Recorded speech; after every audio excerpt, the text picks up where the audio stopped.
All right, welcome to Hoops Tonight here at The Volume. Happy Tuesday, everybody. Hope all of you guys are having a great week so far. We are also live on AMP, so if you're watching on YouTube or listening on the podcast feeds, don't forget that AMP is the very first place that you guys can get these shows. Quick show today. We're just going to be hitting that showdown.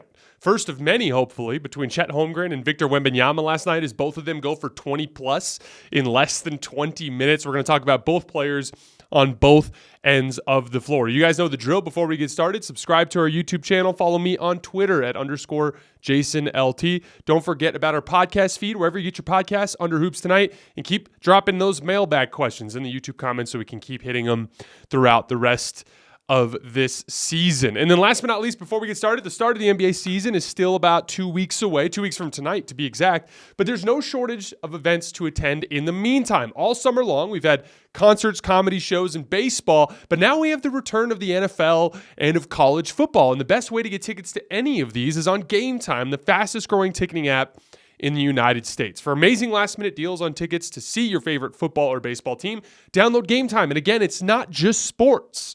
There are still plenty of concerts and comedy shows still touring around the country, and Game Time has your tickets to those as well. Download the Game Time app and redeem code HOOPS for $20 off your first purchase. Terms apply. Again, download the Game Time app, enter code HOOPS, that's HOOPS, for $20 off. No matter where you live, get out and have some fun this week. Download Game Time today. Last-minute tickets, lowest price, guaranteed. All right, let's talk some basketball. So Victor goes for 20 and 5. With 2 steals and a block in 19 minutes. He played a shift at the beginning of the third quarter that Chet didn't play. Chet goes for 21 and 9 with a block in 16 minutes. I was watching the game this morning. Alien shit is happening all over the court. Like, Victor hit this spin move up and under lefty scoop shot off the glass that literally, like, you're thinking to yourself, this guy's just going to you see any other NBA player do that that's at that size, and you're half expecting them just to launch it off the backboard as a brick. But he has that soft touch to be able to finish while moving with that crazy spin move in through the lane. Chet Holmgren's running inverted pick and rolls and elevating and taking the hit and double pump finishing like he's a 2-guard in the 90s. It was crazy. The biggest thing that stood out to me just in a big picture sense was the level of dexterity. Again, like, we see big guys try to do little guy stuff, right, around the league. We see Andre Drummond take a step back 3 occasionally. We see JaVale McGee go with some aggressive move through the lane. And as it's happening, you're watching and you're like, this is going to end badly. And Drummond's shot will go 3 feet over the back of the rim, right? Or JaVale will go to that hook shot and literally just put a hole in the backboard, right? Like, that's what you expect from players of that size. But these dudes just have the touch and the dexterity and the footwork and the polish that you expect to see from guards. And that's the thing that's crazy about them as archetypes to add to their teams. They're basically wings that can provide the defense and rebounding support that you get from big old rim protectors, right? And both teams are going to be much better as a result. So let's start with Victor and on the offensive end, or on the defensive end of the floor. So on defense, as was the intel going into camp, they ended up playing him at the 4 alongside Zach Collins and using him as the low man, kind of similar to the way that the Bucks use Giannis, right? So they'll have Zach Collins run up and down in that yo-yo and pick and roll, right? So he's got to show high on the guys that can shoot off the dribble, and then he's got to recover back to the roll man. And then basically you tuck Victor Wembanyama away on their worst shooter so that he can help in the paint. And in this particular game, that ended up being Lou Dort. And it worked in its own way. There was a play in the late first half that kind of, I thought, demonstrated this really well, where Josh Giddey ran a ghost screen, I believe, with Jalen Williams. Could have been Kason Wallace. I can't remember. It was Kason Wallace. So Kason Wallace comes up and runs a ghost screen. And on the action, Josh Giddey actually hits Trey Jones with this like disgusting behind the back dribble and gets just barreling downhill at the lane, like nobody in his way. And Victor Wembanyama's guarding Dort in the corner, and he just comes over and just spreads his arms wide and makes a big, obstacle in front of the rim. Josh Giddey has to kind of go up and under with his left hand on the left side, and he smokes the layup. Those are the types of advantages you're going to see with with Victor Wembanyama in a help side role like that. I think it depends on the matchup. Like against outstanding pull-up shooters where you need people up at the level of the screen, he's going to be able to stay at the rim a lot. But obviously in situations where you've got guys rolling downhill towards the rim, it could be a little bit trickier because Zach Collins is going to be in the way there, and it's going to be harder for Victor to load up and come over in to help, right? So depending on the matchup, it'll work really well. And then in other situations, you're just going to see really quickly that Zach Collins is not nearly as good as a pick and roll defender as Victor Wembanyama is. So again, I get it for now. It makes Wemby's job easier, and in certain matchups it'll help. But at the end of the day, I hope he gets a lot of reps this year at center, because in the big picture, the Spurs will be at their best when Victor Wembanyama is defending in pick and roll, because he is uniquely capable of bothering people up at the level of the screen while still staying back far enough to defend the rim. That's his superpower. And so I'll be interested to see how that looks in the long run. The dig downs were crazy. So a dig down to me is like if I'm in a help side role and a guy's driving. So pretend like the basketball is where the camera is and I'm defending a guy over here. And I'm kind of like sitting in help and you're trying to drive to your right. A dig down is my ability to literally just take a lunge step and reach down and swipe at the basketball while not getting too far away from my shooter so I can rotate. And there was a play in particular where Cason Wallace was driving towards his right and Victor Wembanyama is defending at the top of the key. His left foot is literally at the three-point line. And he does a single step dig down. So he like basically goes with his right leg into a lunge step and swipes down at the basketball. He makes contact with the basketball south of the free throw line, with his left foot starting at the three-point line, at the NBA three-point line at almost 24 feet, right, or 23 feet. So, like, basically, he's digging down like 9 feet away from where he's standing, swipes the ball away, and gets out in transition for a dunk. What's crazy about that is the shooter is not open. That's the superpower there. He's not leaving his man. He's taking one simple lunge step and swipe, and he's forcing a turnover, effectively being in two places at once. That's deeply impactful defensively. He had another steal that was kind of similar where he got his arms in the way and picked the ball free. He was all over the place. And on the defensive end, he's going to be deeply impactful. On offense now, what was interesting is they basically used Victor Wembanyama as a wing. It was Zach Collins that was operating as that fulcrum at the top of the key that was setting ball screens and popping to the top and things along those lines. There wasn't a single shot attempt from Victor Wembanyama in this game that you would expect from a modern center. There were no pick and pops. There was no dribble handoffs and two-man game like what you're accustomed to seeing the skilled centers in the league do, right? Like Sabonis and Nikola Jokic, like even Anthony Davis and what he's done so far in preseason for the Lakers, kind of operating out there out of the top of the key. Like Victor just didn't do any of that. It was all,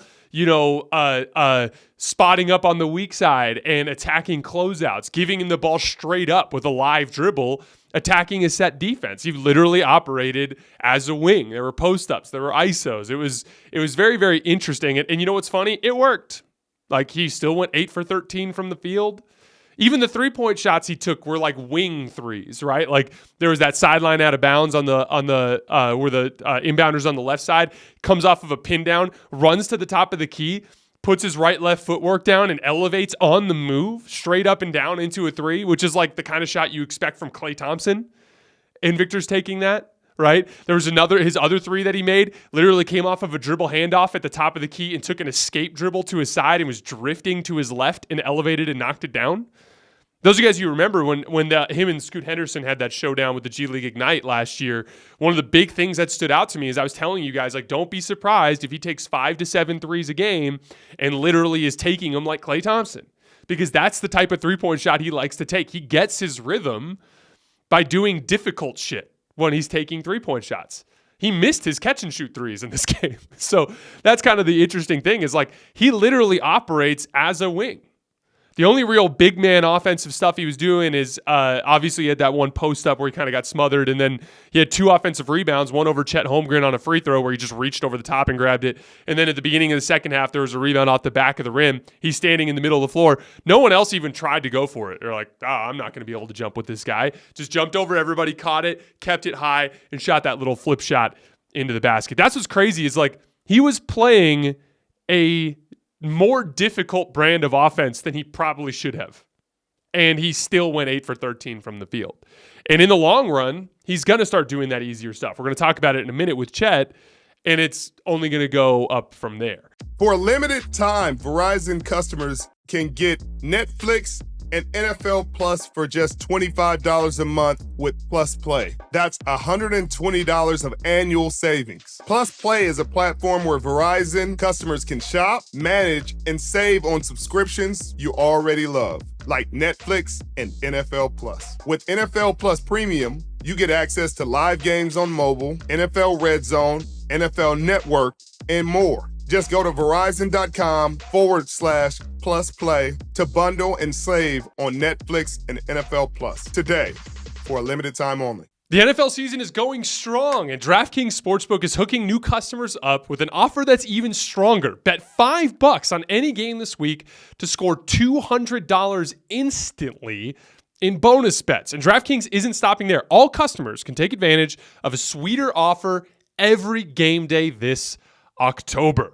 There are 8 games this weekend that have point spreads that are either 3 or smaller than 3. Lots of good betting opportunities for you guys to take advantage of. Get in on the game day greatness. Download the DraftKings Sportsbook app now and use code HOOPS. New customers can score $200 instantly in bonus bets when you bet 5 on the NFL. That's code HOOPS, HOOPS, only on the DraftKings Sportsbook app, an official sports betting partner of the NFL. The crown is yours.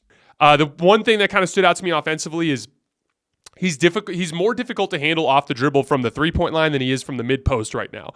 His mid-post catches were not productive, and he didn't get good looks, and in large part because dudes at that point can press up on him because they're closer to the basket, and he doesn't have the space to really mix up off the dribble. You can press up on him, and that's where your physicality can be an advantage. He struggled a little bit there. Not a big thing. I'm sure he'll figure that out in the long run, but that's definitely the rub on him initially is like he's more comfortable with a live dribble from 25 feet and beating people off the dribble against a slower-footed big man than trying to post up somebody in the mid-post where guys can really get up underneath him and cause him some issues. Let's talk about Chet. So Chet was used much more like a modern NBA center. He was operating at the top of the key in that 5-out system. He's running dribble handoffs, and he's popping to the three-point line, and he's running ball screens. And when the ball gets kicked out to him and he doesn't have an easy look, he's looking to reverse the ball to the other side and run a dribble handoff. The same kind of stuff that you expect to see from the modern NBA center. That's what Domantas Sabonis does. That's what Nikola Jokic does, right? Like that's what we see Bam Adebayo do. That's the modern NBA center attack position. And like, it was working really, really well, and he was super efficient with it. He did have a couple of those like slot drives. You remember when I was talking about Anthony Davis against Kevon Looney, where like they're kind of set up in 5 out, and you have shooters in the corners and guy on the left wing, guy at the top of the key, and Anthony Davis is kind of in that right wing slot area, and everyone's spaced out and everybody can shoot, and so AD's just taking Looney off the dribble and just going right at him into the lane and finishing layups and spin moves, right? Well, you got to see Chet basically do that to Zach Collins when he would catch and he'd be in the slot and the floor would be spaced. He would just put his head down and drive at Zach Collins, and he actually had 2 fouls that he drew just by hitting that spin move and basically catching Zach reaching down across his arms. And so that's kind of like more wing-like behavior, but everything else was pretty much out of traditional big man actions, right? I take that back. There's one other kind of like high-level thing he did. It was the inverted pick and roll. So right after Wemby gets the and one on I think it was after the dunk, actually, when he got the steal and the dunk. Yeah, that's what it was. So he gets the steal. He rips down on Kason Wallace, gets the steal. Victor goes down and dunks it. Chet comes down the right side of the floor, and they run an inverted pick and roll. What do I always talk about with inverted pick and rolls? With inverted pick and rolls, you're taking the defenders and putting them into roles that they're uncomfortable with, right? So now the big man who's used to being the screen defender now has to navigate a screen, right? That's not something he's used to doing. The guard or wing who's used to being the on-ball defender and is used to navigating screens is now guarding the screener. And so as Dort goes up to set the screen, literally, Malachi Branham, I think it was literally hugged up to Dort on the backside. Look at him. He's literally like just trailing him in a trail position, not hedging, not helping, not anything, just staying glued to Dort because that's what perimeter players are used to doing. Don't let your perimeter guy get open. And as a result, he basically sets a double screen on Zach Collins. Zach Collins has to duck way underneath the pick. And as a result, Chet Holmgren gets a head of steam going downhill. And I don't care how good you are defensively, that's a really hard play to defend when you're kind of in a backpedal position at the rim and the offensive player's coming right at you with a head of steam with a live dribble. And he ended up elevating over the top, taking that bump and finishing over the top. That's super high level stuff. But everything else is pretty standard, what you would expect from a big man, right? He had 2 offensive rebound putbacks, similar to Wemby, just jumping over the top of everybody and putting it in. Even the threes he took were what you'd expect from a modern big man, right? Like there was that play where Josh Giddey posts up on the left side of the floor. I think it was against Trey Jones, if I remember correctly, but he's posting up on the left side of the floor. Chet just goes and spots up in the weak side corner. And Zach Collins kind of gets sucked into help position right around the block. And Josh just throws a rifle pass right into the shooting pocket. Chet rises up and knocks it down. That's going to be super useful when teams switch against the Thunder because they've got all these matchup attacking players like Shai Gilgeous-Alexander and Jalen Williams, who was freaking amazing last night, and Josh Giddey. And so when you're in that situation, like when they switch screens, having the big man be able to go spot up on the weak side of the floor and be a legitimate threat to knock that shot down is a huge asset. Then the other 3 he took was a trailer 3. Now, trailing threes are one of the most common threes you'll see coaches ask big men to take. Why? Because of transition defense principles. What is the thing you're preaching to your big man in transition defense all the time? Sprint back, get to the rim. Sprint back, get to the rim. We call it rim running, right? Like a big man is supposed to run the rim. The traditional big man is supposed to run the rim both ends of the floor. And now as the modern offensive game has changed, they don't necessarily run to the rim every time. But on defense, they still do the same thing. You run to the rim because you have to build a wall to stop whatever the transition attack is. So when you're the trailing big offensively, there's usually a little gap there between when the big man defensively gets back to the rim and then when he recovers back to the perimeter after all of his teammates are back on defense. And Chet ended up hitting a 3 off of a pass from Josh Giddey right on the right wing. Same type of situation. Zach Collins gets back in transition defense. He's considered protecting the paint. Chet runs up in trailing the play, knocks down the 3. And that's all allowing him to be super efficient. He scored 21 points on 10 shots. That's insane. Now, and that's what I'm saying on the Wemby front, I just like to see him do more of that because he can do the same stuff, right? And he can show all of that high-level wing skill out of that position. So he can pick and pop and on the catch show all of that high-level ISO skill. Pump fake, jab step, hard step to his left, step back 3, driving to his left, spinning, all of the high-level shot-making stuff he's capable of. He can do that with an advantage more frequently out of pick and pops than attacking out of a stagnant wing ISO, right? Or just off of a live dribble. So there are other ways to do it. The dribble handoff keepers, right? So Victor at the top of the key, faking a dribble handoff, and then making a move. He can show all that same high-level stuff. Those trailing big plays that I just talked about. Chet Holmgren, obviously, if Zach Collins closes out on him, he can rip through and beat somebody off the dribble and make a play. The slot drives, the plays that Chet Holmgren was making against Zach Collins in the first few possessions of the game. Wemby can do that kind of stuff. I'd like to see him operate a little bit more as a big because it's easier there. He will score more effectively against the other team's big man than he will against another team's wing. And if he's lined up at center, he will draw the other team's big man in most cases. So it's just something to keep in mind. I'm not saying they're doing it wrong because obviously Victor went 8 for 13 with 21 points or 20 points. I'm not trying to say he did it wrong. I'm just saying in the big picture, when I imagine the future of the Spurs, I look at him operating like most modern bigs do. And for the record, you can literally be the best player in the league doing that. That's what Jokic does. That's Jokic's role. He is a fulcrum from the top of the key, primarily as a screener running 2-man game, but he's such a threat to score that it makes it impossible to guard. And that's what Wemby can add his own flair. He can add the wing scoring stuff too. I just think in terms of the alignment of the team, it makes the most sense for him to be that way. Chet on defense, fine, not overly impactful, but it wasn't a great defensive effort from either team. He defended 5 pick and rolls and gave up 5 points, but there was a play where Lou Dort fouled a 3-point shooter. The one play where I thought he kind of could have done better, there was a pick and roll where Trey Jones got downhill and made a floater, and right at the last second, Chet kind of backed away, and I'd like to see him just be a little bit more active with his hands, but this is super nitpicky stuff. He's going to be a plus defender almost immediately. in the NBA. But that was a lot of fun, and both of those players are insane. I've been trying to tell you guys about Chet.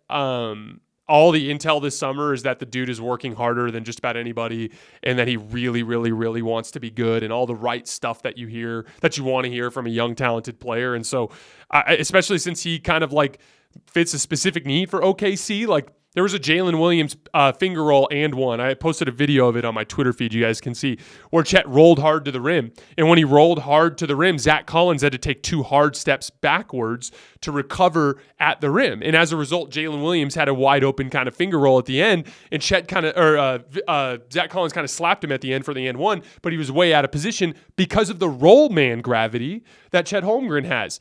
They have never had that. At least not in recent seasons in OKC. They have a real vertical spacer, a real roll gravity creator in Chet Holmgren. And I look forward to watching both of these guys. I think the Spurs are actually going to be a little better than we expect, just because of how impactful Victor is going to be right away in a way that I don't think people expect. But that was fun. And that's all I have for today. We're going to be coming back either this afternoon or tomorrow morning with our next season preview, which is number 4, the Los Angeles Lakers in our power rankings. And then we have 3 more teams that we're going to get to, kind of depending on what the preseason schedule looks like over the next few days.